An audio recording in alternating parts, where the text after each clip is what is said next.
Dans une semaine, le 8 prochain, cela fera un an que le cardinal Prévost a été élu pape, vicaire du Christ, évêque de Rome, successeur de Saint-Pierre dans le diocèse de Rome, sous le nom de Léon XIV. Presque un an s'est déjà écoulé. C'est le moment idéal pour réfléchir et analyser ce qui s'est passé au cours de cette année. Le pape, quant à lui, se rendra ce jour-là à Pompéi pour prier devant l'image de Notre-Dame de Pompéi, vénérée dans la très belle basilique qui lui est dédiée dans cette ville italienne. Il ira se prosterner aux pieds de la Vierge pour demander l'aide de Dieu et de Notre-Dame. Il y a un an, la surprise a éclaté. Même si le cardinal Prévost était une personnalité connue, il était préfet du dicaster pour les évêques, où il avait remplacé le cardinal canadien Ouellet, un vétéran. On savait certaines choses à son sujet. On savait qu'il était augustin, qu'il avait été supérieur général des Augustins, qu'il avait été évêque de Chiclayo, nommé à ce poste par le pape François en 2013-2014, et que c'était le pape François lui-même qui l'a nommé à cette importante fonction au Vatican en 2023. Voilà ce que l'on savait. Mais en réalité, c'était un candidat qui était dans la course, dont on parlait dans les pronostics. Mais son élection a été une surprise. Pourquoi? Parce que personne ne pensait tout d'abord qu'un Américain puisse être élu, le premier pape américain de l'histoire, parce qu'on estimait qu'il n'était pas opportun que l'Église soit dirigée par quelqu'un de la même nationalité que la principale puissance politique du monde, le gouvernement le plus important à ce moment de l'histoire mondiale. Et on pensait aussi qu'il n'avait aucune chance, car quelques jours avant l'élection, un rapport avait été publié qui, soi-disant, le présentait comme faible, peu diligent, lorsqu'il s'agissait de rendre justice pour les abus sexuels commis par un prêtre dans le diocèse péruvien où il se trouvait, alors qu'il y était évêque. On disait, on ne lira jamais un pape américain sur lequel pèse un doute quant à son comportement passé sur ce sujet si délicat. Les cardinaux ont décidé qu'ils n'étaient pas disposés à accepter des boycotts ou des attaques en règle contre un candidat à la veille de l'élection, alors qu'il n'y avait pas de preuves suffisantes. Ils ont donc totalement écarté cette possibilité qu'il aurait impliqué d'avoir fait preuve de tolérance envers un prêtre pédophile. Ils n'en ont pas tenu compte. Et ils ont sans doute également pensé qu'il était le mieux placé pour faire face au président américain, qui dans ce cas précis est le très particulier président Trump, puisqu'il était lui-même américain. Et ils ont élu pontife le cardinal Prévost, qui a immédiatement pris le nom de Léon XIV, en référence à Léon XIII, le grand pape de la doctrine sociale de l'Église. Une surprise. Un an s'est écoulé. Comment est le pape Léon XIV? Comment est-il? C'est une question que beaucoup se posent. D'une certaine manière, il reste un inconnu. Un an s'est écoulé et il reste un inconnu. Et cela tient à la prudence avec laquelle il agit, au calme qu'il apporte à la gouvernance de l'Église au moment de prendre des décisions. Cela ne signifie pas, loin s'en faut, qu'il n'ait rien fait. Il est vraiment qu'il a été élu par un conclave où la grande majorité des cardinaux avaient été nommés par le pape François et que par conséquent, beaucoup d'entre eux, la plupart, suivaient la ligne de François. Des franciscistes, c'est vrai, cela ne fait aucun doute. Mais s'est-il vraiment comporté ainsi? Qu'a fait le pape Léon cette année?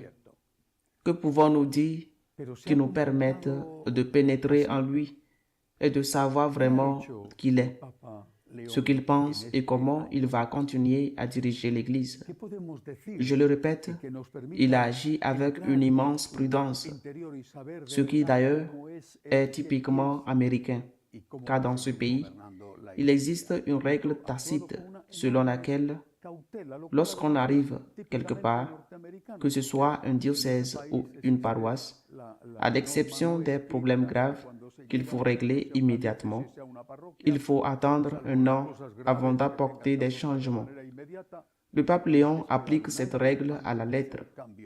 Attendre un an, observer, consulter, et quand le moment est venu, décider. Mais cela ne signifie pas qu'il n'a rien fait. Et ce qu'il a fait, d'ailleurs, n'est pas le plus important, mais c'est tout de même important. Par exemple, il a pris ses distances dès le premier instant de son apparition au balcon de la place Saint-Pierre. Il a pris ses distances par rapport à son prédécesseur immédiat. Dans sa tenue vestimentaire, dans sa manière de célébrer la liturgie, pensons par exemple à la célébration du jeudi saint dernier, dans le lieu où il vit, alors que le pape François vivait à la maison Sainte-Marthe. Il a rétabli l'ancienne tradition consistant à s'installer au palais apostolique. Le pape François ne sortait de Santa Marta que pour un voyage. Il part tous les lundis, le lundi après-midi et le mardi matin, pour prendre son jour de repos. Une pratique très courante aux États-Unis et très saine. Et il se rend à Castel Gandolfo. Là-bas, dans une petite partie de cet immense domaine, il consacre du temps à la prière, à la promenade, au sport. Il a toujours été et reste un bon sportif. Et il a désormais décidé qu'à partir du mois de juillet, le palais de Castel Gandolfo, qui avait été transformé en musée par le pape François, cessera d'être un musée et sera réservé exclusivement à son usage personnel. Certes, ce sont là des choses qui peuvent sembler superficielles et sans grande importance, mais qui ont déplu à bon nombre de libéraux. Et ceux-ci commencent à se demander s'ils ne se sont pas trompés en choisissant ce successeur. Non pas celui de François, car aucun pape n'est le successeur de son prédécesseur, mais le successeur de Saint-Pierre et vicaire du Christ. De plus, cette année, il n'y a pas eu une seule occasion où, sur les grands thèmes, il ait parlé ou enseigné à l'encontre de la doctrine traditionnelle. Il a été, on ne peut plus être plus clair, rejetant la possibilité de bénir les couples homosexuels, en insistant sur le fait que l'on bénit les personnes et que l'on ne bénit les couples que lorsqu'ils se trouvent dans une situation où ils peuvent être bénis, car ils sont, par la grâce de Dieu, dans une situation irrégulière. Il a été très clair dans son rejet de l'idéologie woke, en insistant sur le fait que le mariage est uniquement et exclusivement l'union d'un homme et d'une femme.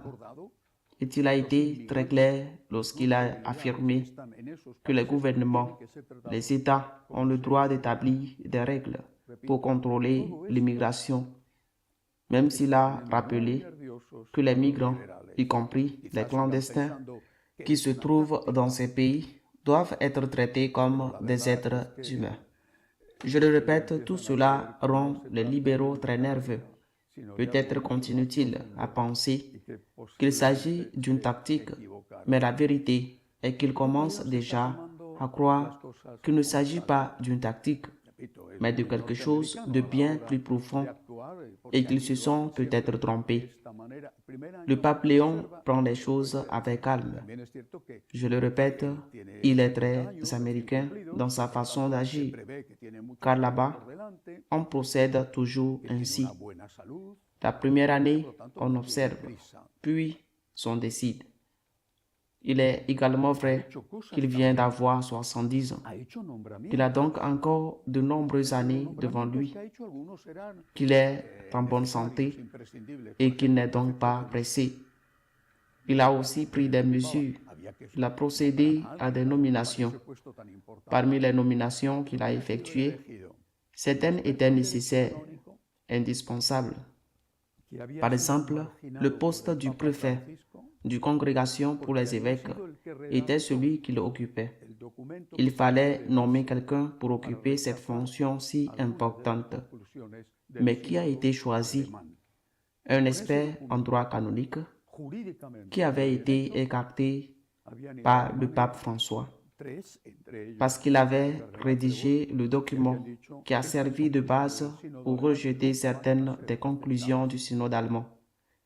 Et avec ce document juridiquement très bien rédigé, 3 d'entre eux, dont le cardinal Prévost, s'étaient rendus en Allemagne et avaient déclaré que ces conclusions du synode allemand ne seraient pas acceptées.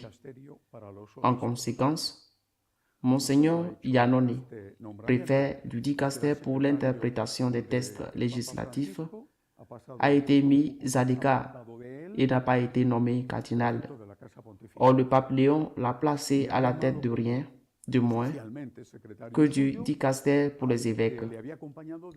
Non seulement il a procédé à cette nomination, mais celui qui était secrétaire du pape François a été muté à un poste un peu plus éloigné de lui, celui du préfet de la maison pontificale. Et il a officiellement nommé comme secrétaire celui qu'il avait accompagné depuis le Pérou, un secrétaire péruvien qui est à ses côtés, car il souhaite s'entourer de personnes en qui il a une confiance absolue.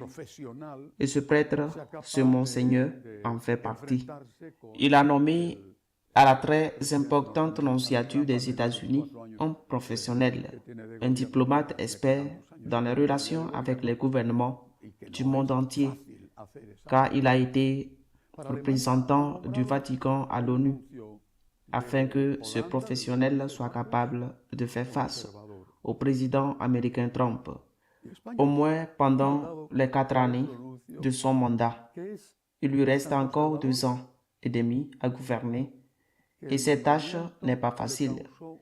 Pour l'Allemagne, il a nommé un nonce originaire des Pays-Bas, un conservateur, et l'Espagne a envoyé un autre nonce qui est si conservateur que cette nomination a provoqué un immense mécontentement au sein du gouvernement socio-communiste espagnol, ce qui était la meilleure carte de visite que le nonce pouvait avoir en Espagne. Il est vrai que toutes ces nominations n'ont peut-être pas été les meilleures possibles, mais il faut reconnaître qu'au moins certaines ont été et sont très bien choisies. Ce n'est donc pas qu'il n'ait rien fait. À la Curie Vaticane, apparemment, tout reste comme avant. Il y a eu un changement.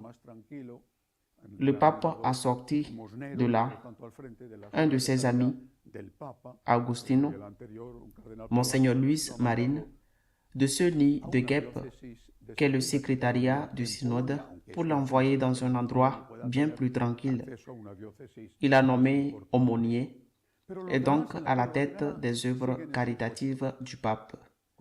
Son prédécesseur, un cardinal polonais, l'a envoyé dans un diocèse de second rang, en Pologne, même si cela ne signifie pas qu'à l'avenir, il ne pourra pas accéder à un diocèse plus important.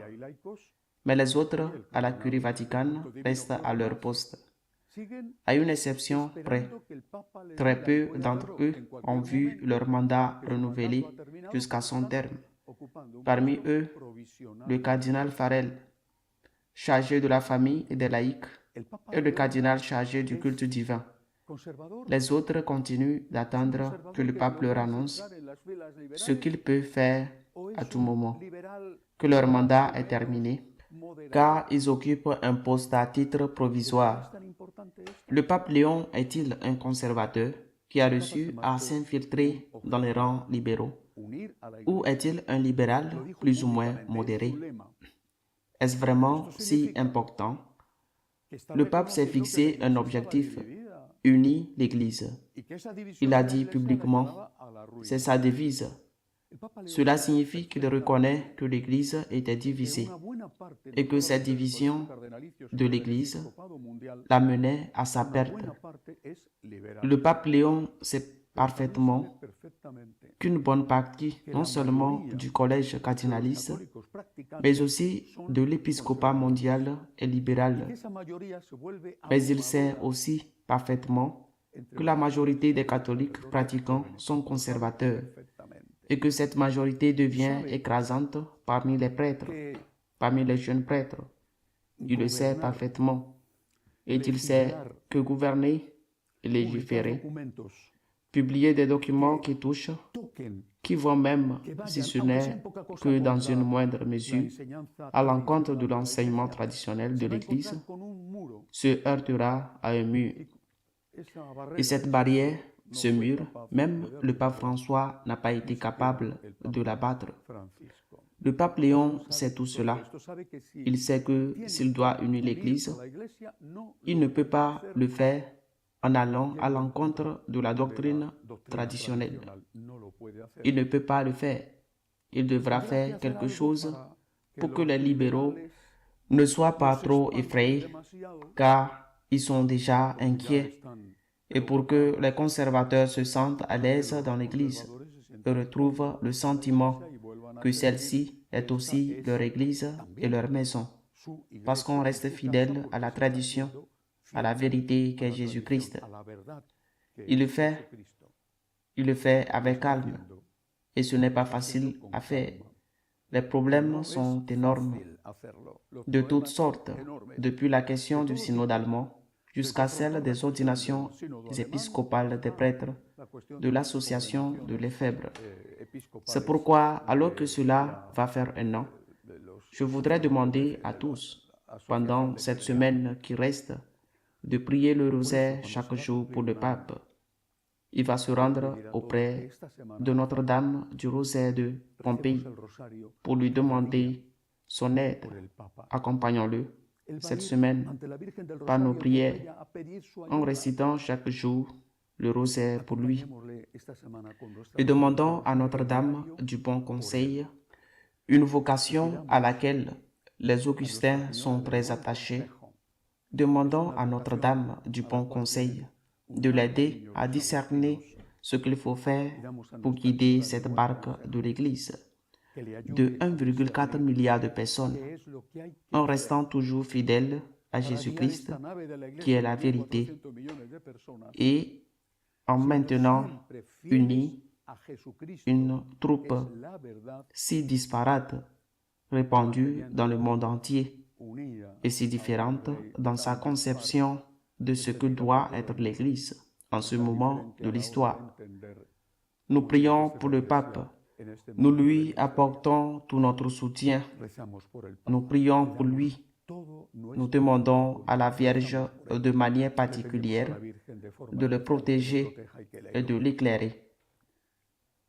À la semaine prochaine, si Dieu le veut.